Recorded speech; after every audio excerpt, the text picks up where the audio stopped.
শীঘ্রই শপথ নেবেন সংসদ সদস্যরা।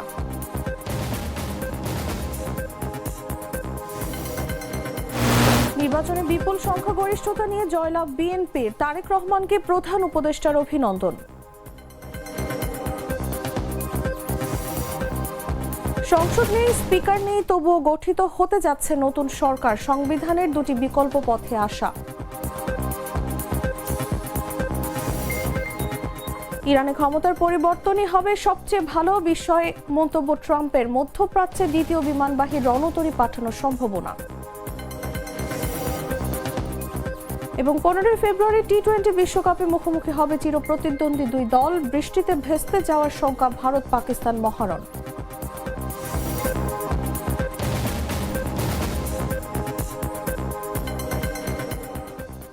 এতক্ষণ শুনছিলেন সংবাদ শিরোনাম। দর্শক, আমন্ত্রণ দুপুর 1টা নিউজে, সাথে আছে আমি তাসলিমা তিথি। বদলে ফেলেছি, এবার আপনিও বদলে ফেলুন। একবার প্রাণ গুঁড়া মশলা ব্যবহার করেই দেখুন। চলে যাচ্ছি পুরো খবরে। নির্বাচনী আনুষ্ঠানিকতার শেষ ধাপও সম্পন্ন হলো। ত্রয়োদশ জাতীয় সংসদ নির্বাচন একই দিনে অনুষ্ঠিত গণভোটের চূড়ান্ত ফলাফল গেজেট আকারে প্রকাশ করেছে নির্বাচন কমিশন। এই গেজেট প্রকাশের মধ্য দিয়ে 297টি সংসদীয় আসনের ফলাফল আনুষ্ঠানিক স্বীকৃতি পেল। শীঘ্রই শপথ নেবেন সংসদ সদস্যরা। জাতীয় সংসদ নির্বাচনে নবনির্বাচিত 297 সংসদ সদস্যদের গেজেট প্রকাশ করেছে নির্বাচন কমিশন। শুক্রবার দিবাগত রাতে নির্বাচন কমিশনের সিনিয়র সচিব আক্তার আহমেদ স্বাক্ষরিত এই গেজেট প্রকাশ করা হয়। বৃহস্পতিবার ত্রয়োদশ জাতীয় সংসদ নির্বাচন ও গণভোট অনুষ্ঠিত হয়। 300টি সংসদীয় আসনের মধ্যে 299টিতে ভোট অনুষ্ঠিত হয়, তবে 2টি আসনে ফলাফল স্থগিত রাখে কমিশন। শুক্রবার দুপুরে নির্বাচন কমিশন 297 আসনের চূড়ান্ত ফলাফল ঘোষণা করে। এবার আনুষ্ঠানিকতা শেষে 297 আসনের গেজেট ঘোষণা করল ইসি। এদিকে ত্রয়োদশ জাতীয় সংসদ নির্বাচনের সঙ্গে অনুষ্ঠিত গণভোটেরও গেজেট প্রকাশ করেছে ইসি। ত্রয়োদশ জাতীয় সংসদ নির্বাচনে বিপুল সংখ্যাগরিষ্ঠতা নিয়ে জয়লাভ করায় বিএনপি চেয়ারম্যান তারেক রহমানকে শুভেচ্ছা ও অভিনন্দন জানিয়েছেন প্রধান উপদেষ্টা অধ্যাপক মোহাম্মদ ইউনূস। শনিবার এক বার্তায় তারেক রহমানকে শুভেচ্ছা জানান প্রধান উপদেষ্টা। প্রধান উপদেষ্টার জ্যেষ্ঠ সহকারী প্রেস সচিব ফয়েজ আহমেদ এই তথ্য জানান। শুভেচ্ছা বার্তায় তারেক রহমানের উদ্দেশ্যে প্রধান উপদেষ্টা বলেন, গণতান্ত্রিক উত্তরণের ঐতিহাসিক প্রক্রিয়ায় জনগণের এই সুস্পষ্ট রায় দেশের সাংবিধানিক ও গণতান্ত্রিক ধারাবাহিকতা এবং প্রাতিষ্ঠানিক স্থিতিশীলতার ক্ষেত্রে অত্যন্ত গুরুত্বপূর্ণ মাইলফলক হয়ে থাকবে।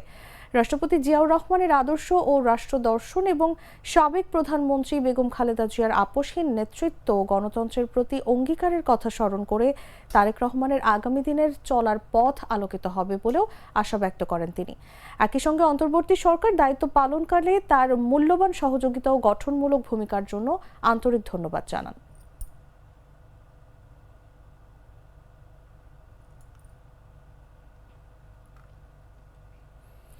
ত্রয়োদশ জাতীয় সংসদ নির্বাচনে বিরোধী দল বাংলাদেশ জামায়াত ইসলামীর রেকর্ড 65টি আসন জয় করে দেশের রাজনৈতিক মানচিত্রে নিজের প্রভাব শক্তিশালী করেছে।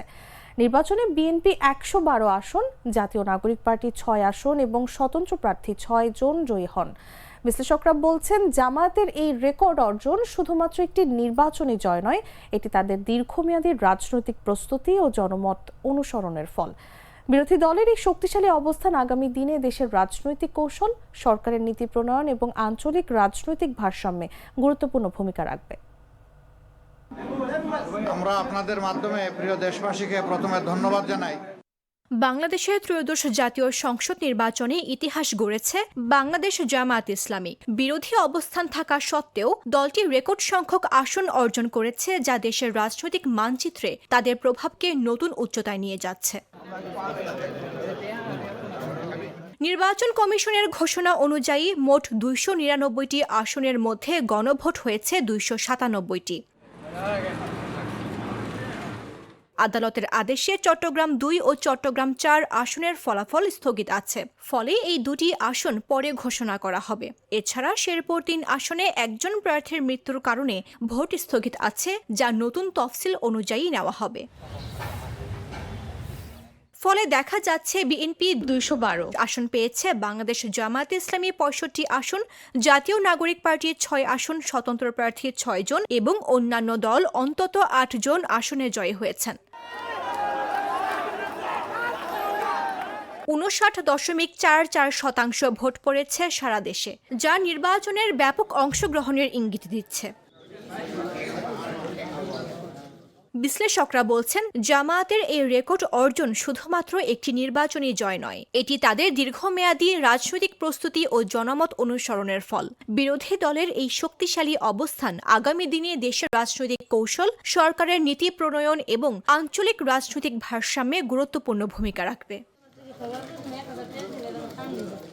শহর ও গ্রামীণ অঞ্চলের ভোটারদের সমর্থন দেখাচ্ছে যে বিরোধী দলও নির্বাচনী প্রক্রিয়ায় কার্যকর ভূমিকা রাখতে সক্ষম। এই ফলাফল দেশের রাজনৈতিক ভারসাম্য ও বিরোধী দলের ক্ষমতার স্পষ্ট প্রতিফলন।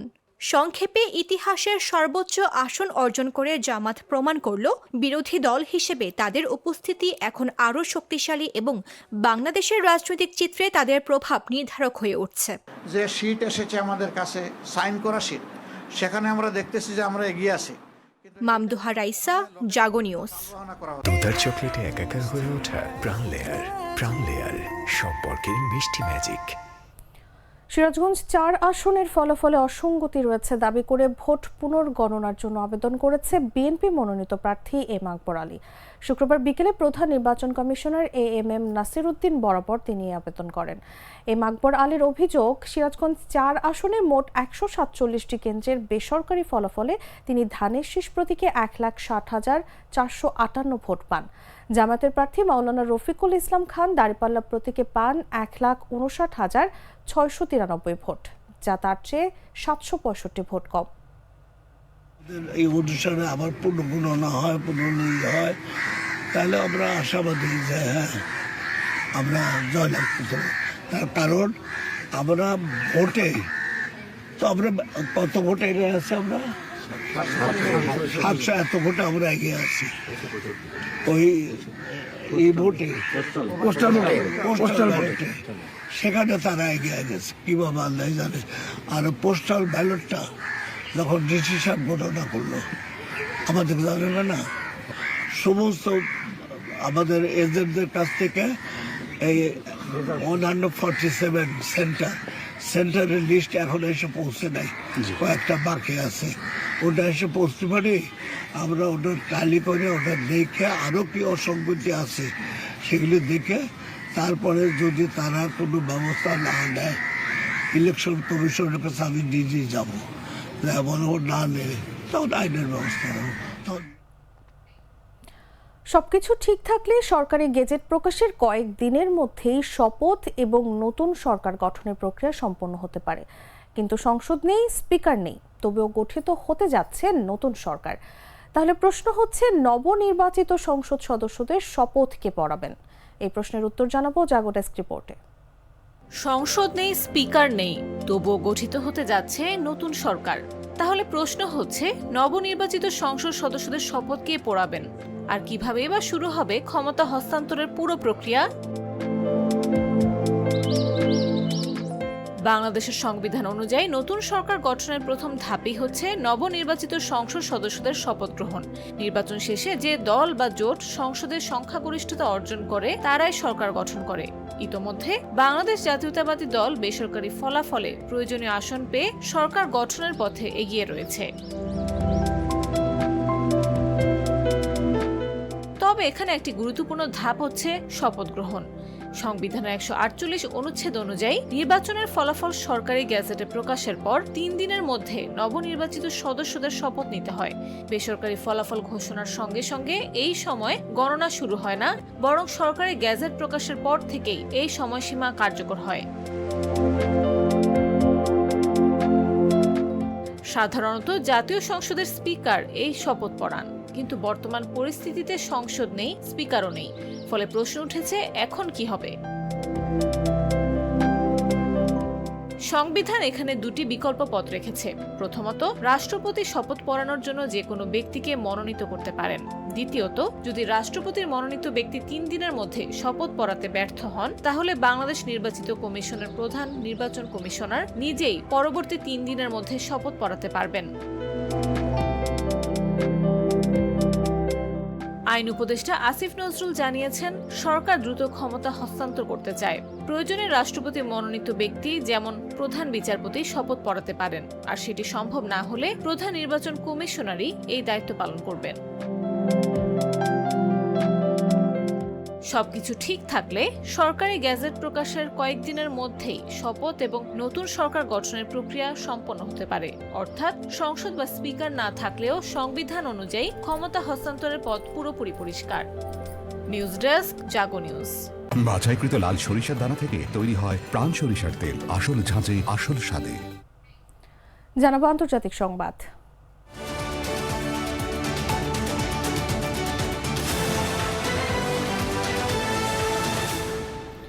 মার্কিন প্রেসিডেন্ট ডোনাল্ড ট্রাম্প শুক্রবার বলেছেন, ইরানের সরকারের পরিবর্তনই হবে সবচেয়ে ভালো বিষয়। তিনি ইসলামিক প্রজাতন্ত্রের ওপর সামরিক চাপ বাড়ানোর জন্য মধ্যপ্রাচ্যের দ্বিতীয় বিমানবাহী রণতরী পাঠানোর কথাও বলেছেন। ইরানের সরকারের পতনের জন্য ট্রাম্পের এমন মন্তব্য ছিল এখন পর্যন্ত সবচেয়ে স্পষ্ট আহ্বান এবং ওয়াশিংটনের চিরশত্রু তেহরানের ওপর পারমাণবিক কর্মসূচি সীমিত করার জন্য চুক্তির ক্ষেত্রে চাপ প্রয়োগের অংশ। এদিকে 1979 সালে ইসলামী বিপ্লবে ক্ষমতাচ্যুত ইরানি শাহের নির্বাসিত পুত্র তেহরানের বিক্ষোভের সময় রক্তক্ষয়ী দমন পীড়নের পর আন্তর্জাতিক হস্তক্ষেপের জন্য তার পুনরায় আহ্বান জানিয়েছেন। উত্তর ক্যারোলিনার ফোর্ট ব্র্যাগ সামরিক ঘাঁটিতে এক সাংবাদিক ট্রাম্পকে প্রশ্ন করেন যে তিনি ইরানে বর্তমান শাসনের পরিবর্তন চান কিনা। তিনি এর উত্তরে বলেন, মনে হচ্ছে এটাই সবচেয়ে ভালো জিনিস যা ঘটতে পারে। ইরানের সর্বোচ্চ নেতা আয়াতুল্লাহ আলী খামেনির কাছ থেকে ইরানের ক্ষমতা কার হাতে হস্তান্তরের কথা ভাবছেন তা জানাতে অস্বীকৃতি জানালেও ট্রাম্প বলেছেন, এক্ষেত্রে বিকল্প মানুষ আছে। হোয়াইট হাউসের আগে বক্তৃতাকালে ট্রাম্প বলেছিলেন, বিশ্বের বৃহত্তম যুদ্ধ জাহাজ ইউএসএস জেরাল্ড আর ফোর্ড ইরানের ওপর চাপ বাড়ানোর জন্য খুব শীঘ্রই মধ্যপ্রাচ্যে চলে যাবে।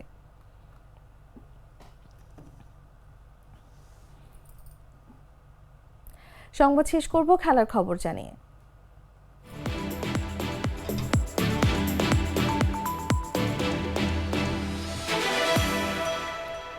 নানা নাটকীয়তার পর যখন 15 ফেব্রুয়ারি টি-20 বিশ্বকাপে ভারত এবং পাকিস্তান ম্যাচটি মাঠে গড়ানোর বিষয়টি নিশ্চিত হলো, তখন নতুন করে শঙ্কা দেখা দিয়েছে এই ম্যাচটি ঘিরে।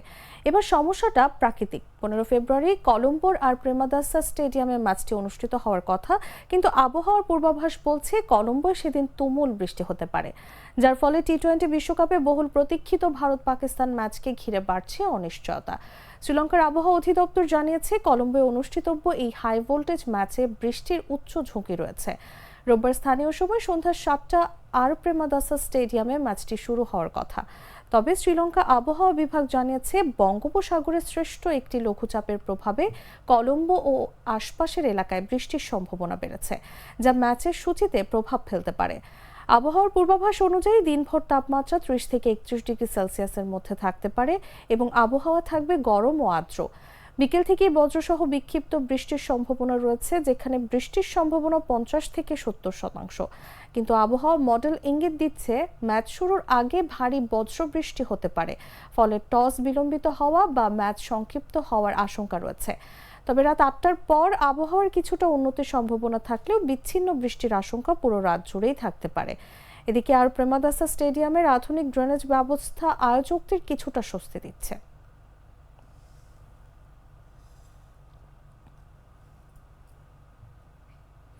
দর্শক, সংবাদ শেষ করার আগে শিরোনামগুলো জানিয়ে দিচ্ছি আরও একবার।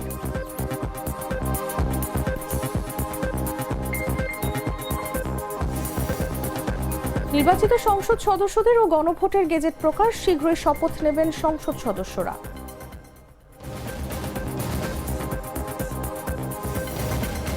নির্বাচনে বিপুল সংখ্যাগরিষ্ঠতা নিয়ে জয়লাভ বিএনপির, তারেক রহমানকে প্রধান উপদেষ্টার অভিনন্দন।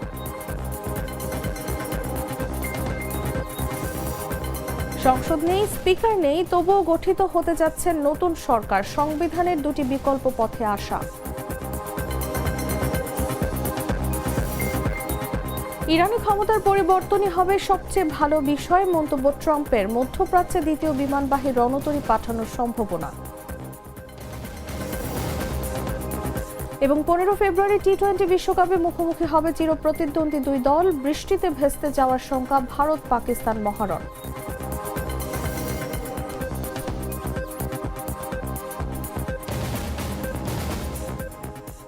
দর্শক, এই ছিল এখনকার মতো। এরপর দেখবেন দুপুর 3টা নিউজ। প্রতি মুহূর্তের সর্বশেষ খবর জানতে ভিজিট করুন jagonews24.com। ফলো করুন আমাদের ভেরিফাইড ফেসবুক পেজ এবং সাবস্ক্রাইব করুন জাগো নিউজের ইউটিউব চ্যানেল। ধন্যবাদ সবাইকে।